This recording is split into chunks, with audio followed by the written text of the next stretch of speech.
जय हिंद प्यारे बच्चों। आज मैं आप लोग को chapter 3 pair of linear equation in two variable पढ़ाऊंगा, जिसमें बच्चों ये एग्जाम में 7 से 8 मार्क्स कंजर्व करता है। 7 मार्क्स तो डेफिनेटली आता है। ओके, तो बहुत इंपॉर्टेंट है और बहुत ही इजी इजी चैप्टर। हम लोग इसको देखेंगे वन बाय वन, एक एक करके सारी चीजों को डिस्कस करेंगे। सो बच्चों, सबसे पहले हम लोग को ये समझना है कि pair of linear equation of two variable, इसका नाम pair of linear equation two variable क्यों पड़ा? क्योंकि इसमें हम लोग दो इक्वेशन, पेयर का मतलब दो दो लीनियर इक्वेशन किसको कहते हैं? जिसकी डिग्री वन हो। ऐसे इक्वेशन जिसकी डिग्री वन हो, ठीक। ऐसे इक्वेशन जिसके वेरिएबल की डिग्री वन हो, और टू वेरिएबल जिसमें दो वेरिएबल हो। तो जैसा कि हम देख सकते हैं कि form of pair of linear equation मैंने लिखा है इसमें टू वेरिएबल, जिसको बोलते हैं a1x plus b1y plus c1 equal to zero, पहला इक्वेशन। दूसरा इक्वेशन फॉर्म रहेगा a2x plus b2y plus c2 equal to zero.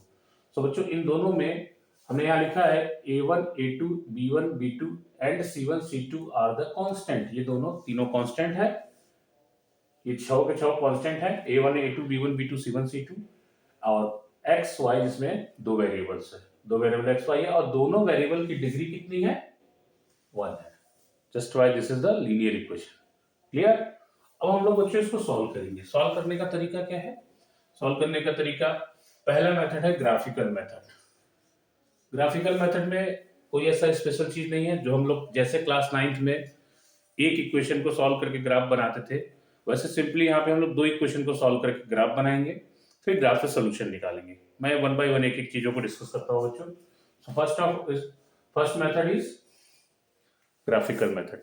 Second method बेटा एल्जेब्रिकल मेथड, यानी एल्जेब्रिकली सॉल्व कैसे करते हैं। जैसे इसको, इन दोनों को सॉल्व करना हुआ, नॉर्मली ऐड करके, सब्ट्रैक्ट करके, मल्टीप्लाई डिवाइड करके, जो भी मेथड हो उसको सॉल्व कैसे करते हैं, उसका मतलब होता है एल्जेब्रिकल मेथड। और इस मेथड में बेटा तीन मेथड होते हैं। First method is substitution method, second method is very important method elimination method, third is cross multiplication method, जो कि अब डिलीट हो चुका है, जो कि अब ये आपके एनसीईआरटी सिलेबस से डिलीट हो गया है। पहले होता था बुक में, अब नहीं है। जानते रहिए क्या होता है। तो बच्चों, ग्राफिकल मेथड तो हम लोग क्वेश्चन करके देख लेंगे। अभी हम लोग सबसे पहले एल्जेब्रिकल मेथड पे चलते हैं। एल्जेब्रिकल मेथड कैसे होता है जरा हम लोग एक करके डिस्कस करेंगे। तो सबसे पहले बेटा सब्स्टिट्यूशन मेथड। सब्स्टिट्यूशन मेथड के लिए एक एग्जांपल में लेता हूं। सपोज ऐसे क्वेश्चन लिखा होता है, solve for X and Y. कौन सा मेथड हम यूज कर रहे हैं? Substitution method. Substitution method. So बच्चों, सब्स्टिट्यूशन मेथड, तो अब इसमें क्या करेंगे? x plus Y equal to 6, X minus Y equal to 4। हमने एक एग्जांपल ले लिया दो इक्वेशन का, x plus Y equal to equation 1 and equation 2। तो बच्चों, हम लोग इन दोनों को इक्वेशन को सॉल्व करेंगे बाय सब्स्टिट्यूशन मेथड। क्या होता है सब्स्टिट्यूशन मेथड? जब भी सब्स्टिट्यूशन का मतलब क्या होता है? एक की वैल्यू दूसरे जगह रिप्लेस हो जाए, रिप्लेसमेंट, उसको सब्स्टिट्यूशन बोलते हैं। ठीक, देखते हैं हम लोग क्या क्या सब्स्टिट्यूट करते हैं, क्या क्या इसमें करते हैं बच्चों। जब भी अगर आपके पास दो इक्वेशन है, मैं आपको ट्रिक बताता हूँ। जब कभी दो इक्वेशन हो, तो उन दोनों इक्वेशन में पहले ऑब्जर्व करिए माइनस वाला कौन है, नेगेटिव साइन वाला। नेगेटिव साइन वाला ये है, तो नेगेटिव साइन वाला जब भी हम आगे पीछे रिप्लेस करेंगे तो वो टोटल पॉजिटिव में हो जाता है। तो हमें नेगेटिव आने का चांसेस कम हो गया, जिससे हम लोग वैल्यू पुट करेंगे तो साइन चेंजेस के लफड़े खत्म हो जाते हैं पूरी तरीके से। तो फ्रॉम इक्वेशन टू, टू से हमने एक इक्वेशन और बना लिया, एक्स की वैल्यू निकाल ली है वाई प्लस 4। इक्वेशन टू को हमने उठाया, इक्वेशन टू से वाई एक्स की वैल्यू निकाली, वाई को उधर कर उस साइड भेजकर क्या किया, वाई प्लस 4। इक्वेशन टू की एक्स की वैल्यू हो गई। अब इस एक्स की वैल्यू को इक्वेशन वन में रख देंगे, तो लिखेंगे सब्स्टिट्यूट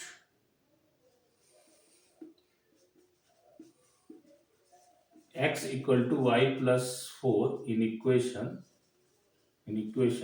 वन। इक्वेशन 1 में रख दिया है बच्चों। So x plus Y equal to 6, your equation 1 14। x की वैल्यू कितनी है, y plus 4, then y equal to 6, 2y equal to 6 minus 4, y equal to 2, then y equal to 1। Clear, y की value 1 आ गई। अब इस y की value, इसको इक्वेशन 3 मान लो बच्चों। इस इक्वेशन में x की वैल्यू आगे तुरंत आ जाएगा। Putting x equal to y plus 4, putting y equal to 1 in equation 3 equation क्या है बच्चों, y equal to x equal to Y plus 4, x equal to 1 plus 4, x equal to 5। Clear, so answer आ गया x equal to 5 and y equal to 1। अगर हमें check करना है कि हमारा आंसर सही है या गलत, तो बच्चों मैं एक तरीका बताता हूं आपको। x इक्वल टू 5 और y इक्वल टू 1 को किसी भी इक्वेशन में रख दीजिए, अगर दोनों साइड बराबर मिलेगा तो हमारा आंसर सही है। आपको एग्जाम में टेंशन लेने की जरूरत नहीं है। क्लियर, अब बच्चों, अब दूसरा मेथड है एलिमिनेशन मेथड को। अगर हम इसी क्वेश्चन को एलिमिनेशन मेथड से करना चाहें तो कैसे करेंगे, इसी क्वेश्चन को एलिमिनेशन मेथड से करना चाहें तो कैसे करेंगे, हाँ, तो उसको भी हम लोग देख लेते हैं बेटा। Solve by elimination method.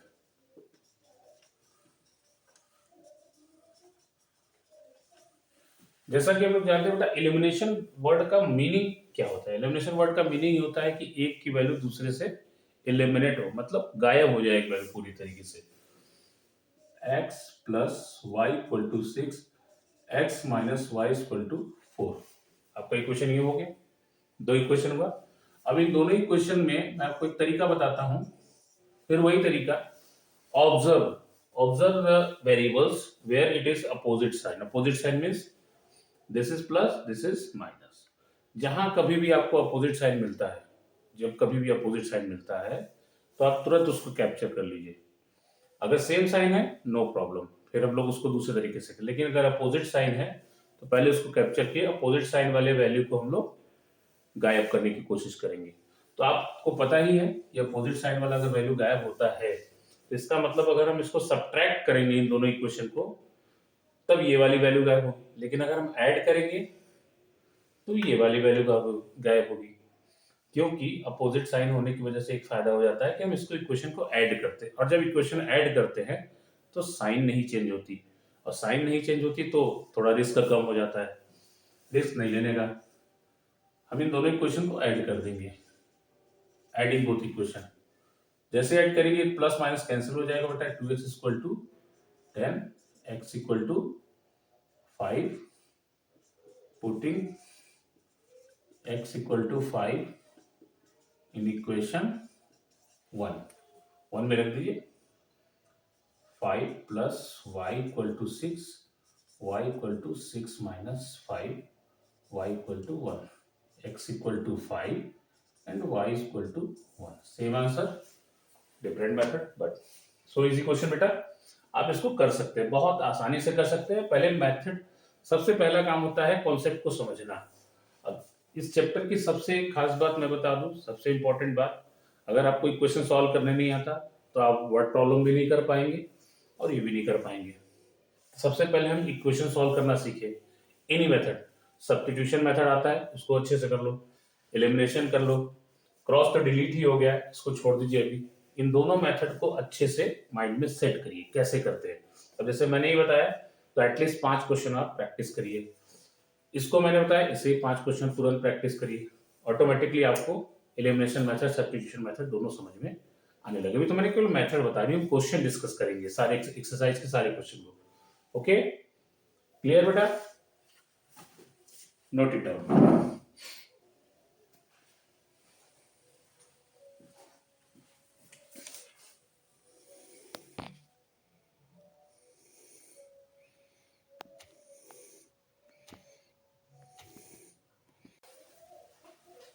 Okay बच्चों, तो वन बाय वन करके एक एक करके हम एक एक कंडीशन पे चलेंगे और एक एक कंडीशन को समझेंगे अच्छे से। सबसे पहले बच्चों पहला इक्वेशन मैंने लिया x minus two Y plus three equal to zero. Okay, दूसरा लिया 3x plus four Y minus twenty equal to zero. Okay, अब हम इसमें सबसे पहले कंपेयर द रेशियो, रेशियो को कंपेयर करेंगे। यहाँ लिखा है बच्चों मैंने a1 upon a2, b1 upon b2, c1 upon c2। मतलब इस ब्लॉक में केवल a1 और a2 रखा है, b1 और b2। जैसा कि आप देख सकते हैं a1 मतलब कांस्टेंट, पहले इक्वेशन का कांस्टेंट। यहाँ पे a1 वाली वैल्यू ये है, a1 वाली वैल्यू ये है, जहाँ पे कोई भी नंबर नहीं है, कोई नंबर नहीं, इसका मतलब 1 है। यहाँ पे बच्चों ये a2 है, यहाँ पे a1x b1y प्लस c1 से अगर इसको कंपेयर करें और इसको a2x b2y प्लस c2 से कंपेयर करें तो अच्छा आप ध्यान से देखिए इसमें क्या मिल रहा है। a1 की जगह क्या मिल रहा है बच्चों, 1 मिल रहा है। a2 की जगह क्या मिल रहा है, 3 मिल रहा है। फिर b1 की जगह क्या बच्चों मिल रहा है, -2 मिल रहा है। और b2 की जगह क्या मिल रहा है, 4 मिल रहा है। फिर c1 की जगह क्या मिल रहा है, c1 की जगह यहाँ पे हमने 3 ले लिया और c2 की जगह -20 ले लिया। अब बच्चों ध्यान से देखो, a1 अपॉन a2 की वैल्यू 1/3, b1 अपॉन b2 की वैल्यू -2/4। अगर हम इसको सॉल्व भी करते हैं तो ये 1/2 आएगा। तो ये दोनों आपस में बराबर नहीं है, और जब ये दोनों आपस में बराबर नहीं है तो इधर हमको देखने की जरूरत नहीं है। पहले ही कंडीशन अगर बराबर नहीं तो तीसरे की तरफ नहीं जाएंगे। यानी पहला condition a1 upon a2 is not equal to b1 upon b2 आता है, तो उस केस में हमारा जो ग्राफ मिलता है, ग्राफिकल रिप्रेजेंटेशन होता है, वो इंटरसेक्टिंग ग्राफ बनती है। ग्राफ ऐसे इंटरसेक्टिंग बनती है, ठीक, ग्राफ ऐसे इंटरसेक्टिंग लाइन बनती है। ऑटोमेटिकली हम देख कर बता सकते हैं ग्राफ उसका इंटरसेक्टिंग बने, केवल इक्वेशन देखकर बता सकते हैं। उसके बाद उसके एक्स वाई के जो सोल्यूशन मिलते हैं, जब हम इसको सॉल्व करेंगे इन दोनों इक्वेशन को, तो सॉल्व करने के बाद जो एक्स वाई की वैल्यू मिलेगी केवल यूनिक सोल्यूशन होगा, केवल एक सोल्यूशन मिलेगी। एक्स की एक वैल्यू मिलेगी, वाई की एक वैल्यू मिलेगी। क्लियर, एग्जैक्टली वन सोल्यूशन और यूनिक सोल्यूशन और only one solution. Clear, clear बच्चों। और now second step, 2x plus 3y minus 9 equal to 0, 4x plus 6y minus 18 is equal to 0. Then compare this once again, 2 by 4 a1 upon a2, 3 by 6 b1 upon b2, c1 upon c2 compare किया हमने।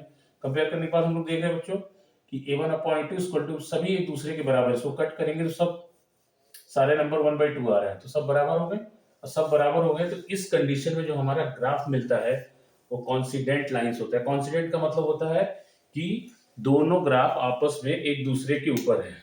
दोनों, पहले line, पहले equation की graph और दूसरे equation graph, दोनों एक दूसरे के ऊपर है। तो बच्चों जब एक दूसरे के ऊपर है तो ये एक दूसरे के ऊपर है, ढेर सारे पॉइंट पे टच हो रहा है। तो जब ये दोनों ग्राफ एक दूसरे पे है तो ये ढेर सारे पॉइंट पे टच करेगा। ये कई पॉइंट है, इनफाइनाइट पॉइंट, ठीक है। तो इसका सोल्यूशन भी इनफाइनाइटली मेनी सोल्यूशन मिलेगा। Clear. Now third case, x plus 2y minus 4 equal to 0, 2x plus 4y minus 12 equal to 0। Clear. तो कंपेयर करेंगे बच्चों 1/2, 2/4 माइनस 4y माइनस 12। तो इसको सॉल्व करेंगे, देखेंगे हम लोग ये दोनों आपस में बराबर मिल रहा है, लेकिन ये इसके बराबर नहीं हो रहा है क्योंकि -1/3 होगा। तो यहाँ पे a1 upon a2 equal to b1 upon b2 not equal to c1 upon c2। इस कंडीशन को पैरेलल लाइंस बोलते हैं। इस कंडीशन में अगर आती है तो इसका ग्राफिकल रिप्रेजेंटेशन जो होगा वो पैरेलल लाइन बनेगा। इसका ग्राफिकल रिप्रेजेंटेशन कैसा बनेगा बच्चों, पैरेलल लाइन बनेगा। और इसके बाद इसका जो अलजेब्रिक इंटरप्रिटेशन होगा वो नो सोल्यूशन होगा, मतलब कोई सोल्यूशन नहीं, क्योंकि जब दोनों लाइन आपस में टच ही नहीं हुई, आपस में टच ही नहीं हुआ, एक बार भी नहीं, अनेक बार भी नहीं, और दूर दूर है, तो क्या सोल्यूशन देगा ही नहीं। वो सोल्यूशन नहीं देगा तो यहाँ पे नो सोल्यूशन मिलेगा। और एक इंपॉर्टेंट बात बच्चों जो अक्सर पूछता है, तीन तरीके से क्वेश्चन इसमें पूछता है। कभी कभी पूछता है कि ग्राफिकल रिप्रेजेंटेशन बताइए, एक तरीका ये हो गया, क्वेश्चन को देख के बता सकते हैं। दूसरा तरीका ये पूछता है अलजेब्रिकल इंटरप्रिटेशन बताइए, सॉल्यूशन क्या है। तीसरा एक इंपॉर्टेंट बात, कंसिस्टेंट और इनकंसिस्टेंट पूछता है। तो बच्चों कंसिस्टेंट और इनकंसिस्टेंट की मीनिंग क्या होती है। कंसिस्टेंट की मीनिंग बच्चों हम लोग अक्सर पढ़ते हैं साइंस में, मॉलिक्यूल्स आर कंसिस्टिंग टुगेदर, मतलब जहां पे दोनों लाइन आपस में अटैच हो। तो ऐसे कौन से फिगर है जो जहां पे लाइंस अटैच हो रहे हैं, यही दोनों, यही दो है। तो जब भी आपको इंटरसेक्टिंग लाइन या कॉन्सिडेंट लाइन मिलता है तो उसको हम कंसिस्टेंट सॉल्यूशन कहते हैं। क्लियर? और जब नो सॉल्यूशन मिलेगा मतलब पैरेलल लाइन मिलेगा तो वो इनकंसिस्टेंट सॉल्यूशन होगा। ओके बच्चों, इसके बाद समझ आया आपको? आई होप अच्छा समझ में आया होगा। फिर से इसको रिकॉल अच्छे से एक बार आप इसको नोट डाउन कर लीजिए, अच्छे से समझ लीजिए, और इसके बाद हम लोग वन बाय वन इस पे क्वेश्चंस लगाएंगे। Okay, note it down.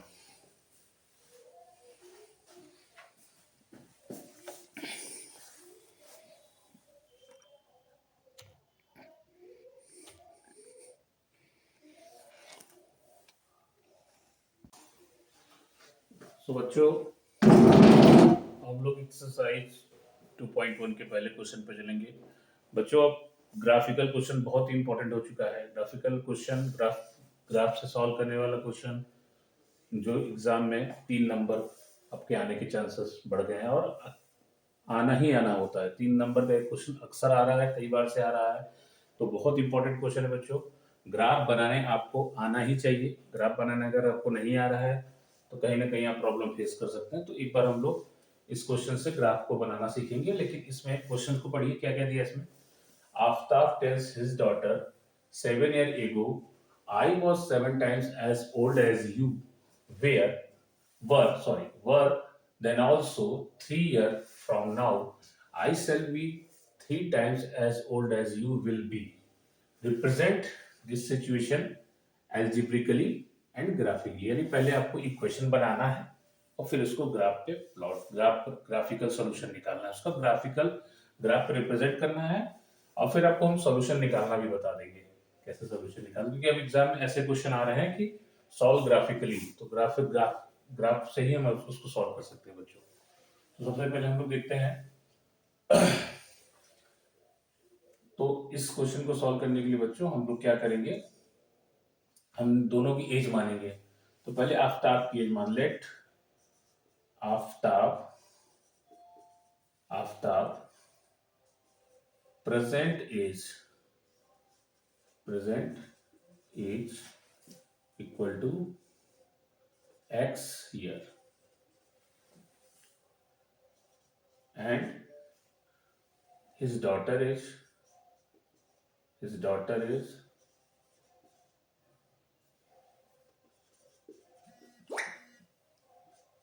present age will be y year। तो बच्चों हमने प्रेजेंट एज दोनों का माना हुआ है, दोनों का प्रेजेंट एज माना है। अब हम लोग क्वेश्चंस को ध्यान से पढ़ेंगे। पहली कंडीशन क्वेश्चन की क्या बोल रही है, Aftab tales his daughter 7 years ago। जब भी बेटा अगो बोलेगा तो एगो का मतलब हो गया कि हमें उतना साल उसमें से माइनस कर देना है। ओके, अगर आफ्टर बोल रहा है तो उसमें उतना हम प्लस करेंगे। क्लियर? तो सबसे पहले इसमें पहली कंडीशन जिसको हम लोग बोलते हैं अकॉर्डिंग टू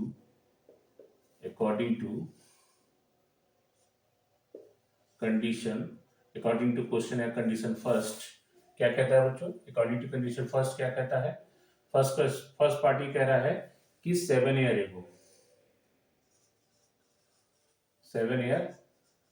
एगो क्या कंडीशन होती है, age of Aftab x-7, age of his daughter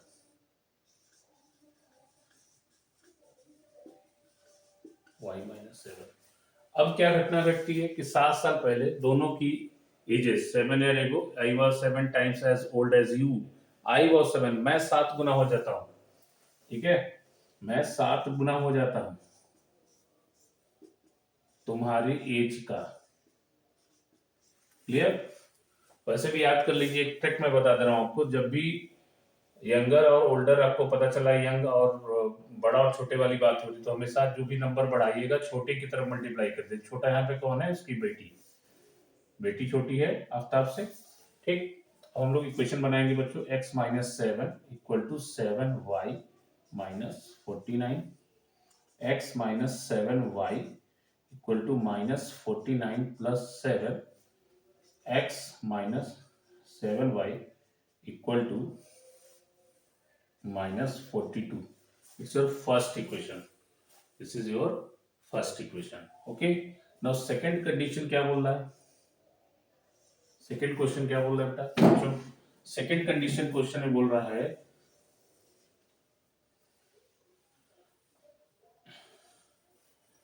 second condition question में बोल रहा है बच्चों,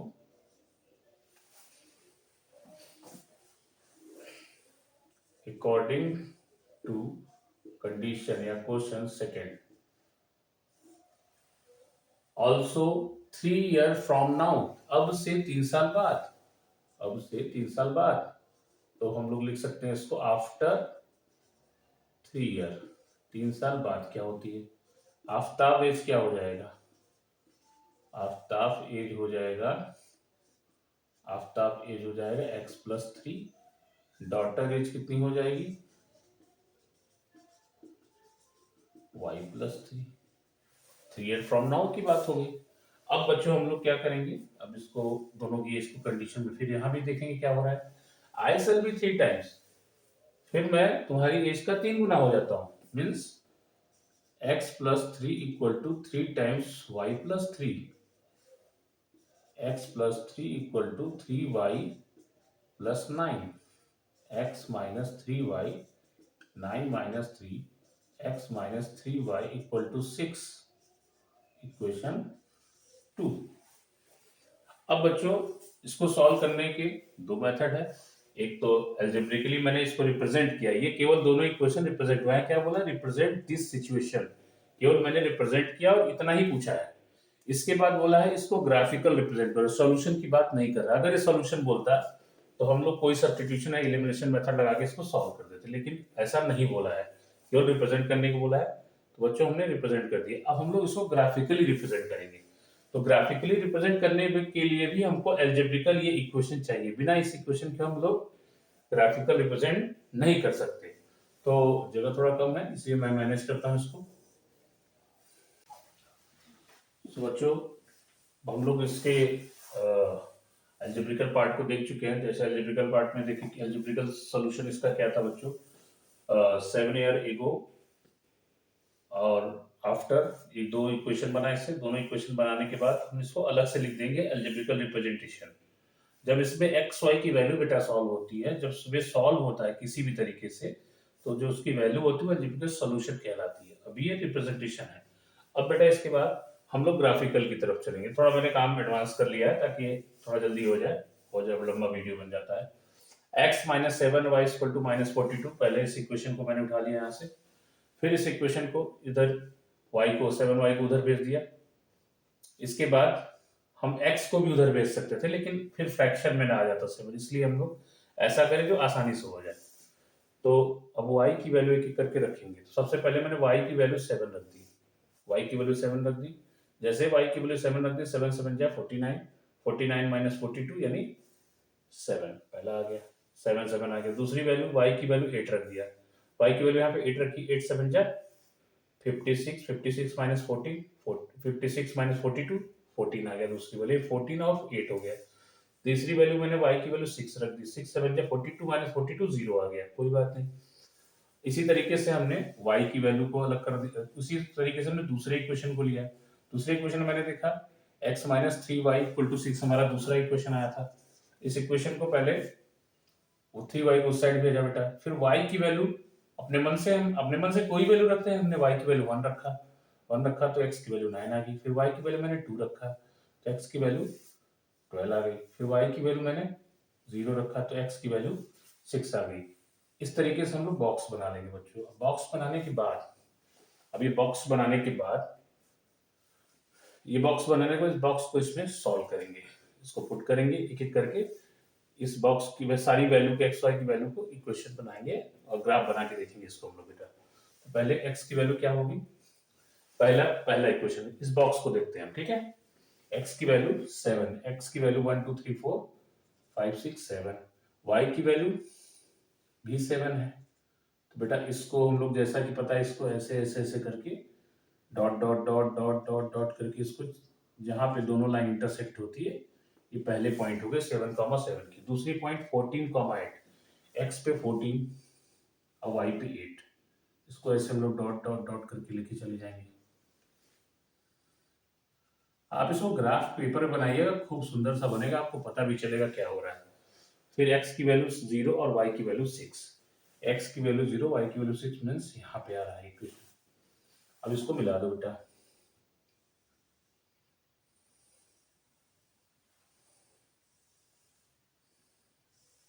एक स्ट्रेट लाइन बनती है, आपको पता है लीनियर इक्वेशन का जो ग्राफ होता है वो हमेशा एक स्ट्रेट लाइन ही बनेगा। क्लियर? हाँ, अब बच्चों दूसरी लाइन, दूसरे दूसरे पॉइंट पे प्लॉट, x की वैल्यू 9, y की वैल्यू 1, x की वैल्यू 9, y की वैल्यू 1, x की वैल्यू 9 है तो 9 हो गया, y की वैल्यू 1। तो बच्चों यहाँ पे जाके इसको अगर हम ऐसे इंडिकेट करें तो यहाँ पे दोनों इंटरसेक्ट कर रहा है। फिर दूसरी वैल्यू x की वैल्यू 12, y की वैल्यू 2, 12, y की वैल्यू, थोड़ा सा हम लोगों ने इसको पहले कर दिया, जल्दी हो गया ये। x की वैल्यू 6, y की वैल्यू 0, x की वैल्यू 6, y की वैल्यू मतलब यहाँ पे आके मिल रहा है ये। तो बच्चों ये हमारा दूसरा लाइन हो गया।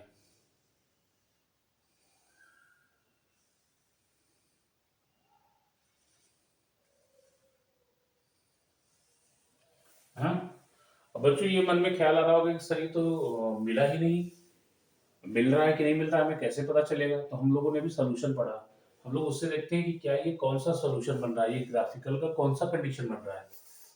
1/1 -7/3 में से नॉट इक्वल टू, मतलब ये यूनिक सोल्यूशन ही बनेगा, लेकिन इसमें तो नहीं बन रहा है। तो बच्चों ऐसा है कि ग्राफ ग्राफ इतना छोटा सा बना है ना, जब इसको आगे लेके जाएंगे तो ये कहीं ना कहीं जाके आपस में मिलेगी, और जब ये मिल जाएगी तो ये यूनिक सोल्यूशन है। यूनिक सोल्यूशन है, ग्राफ ही बनना ही बनना है और ग्राफ ही देगा, कहीं भी जाके ये आगे जाके मिलेगी। ग्राफ बड़ा है या नहीं है, क्योंकि ये पैरेलल लाइन तो नहीं है बेटा, ये पैरेलल लाइन होती तो और सीधी जाती, पैरेलल लाइन नहीं है, ये लाइन आगे जाके कहीं ना कहीं मीट कर जाएगी। क्लियर? ओके, तो ये हो गया केवल ग्राफिकल रिप्रेजेंटेशन। अब अगर इसमें बोल देता बच्चों की सोल्यूशन निकालिए, तो सोल्यूशन केवल और केवल यूनिक सोल्यूशन में निकलेगा, और ये यूनिक सोल्यूशन है। तो हम इसको क्या करते हैं, ये ग्राफ ऐसे और ऐसे इस ग्राफ को आगे बढ़ाते, जहां पे ग्राफ मिलता वहां से एक ऐसे एक्स और एक वाई पे लाइन खींच देते, और हम दोनों एक्स और वाई दोनों का सोल्यूशन निकल जाता। क्लियर? अभी तो पहला क्वेश्चन ऐसे ही होगा बेटा, नोट इट डाउन।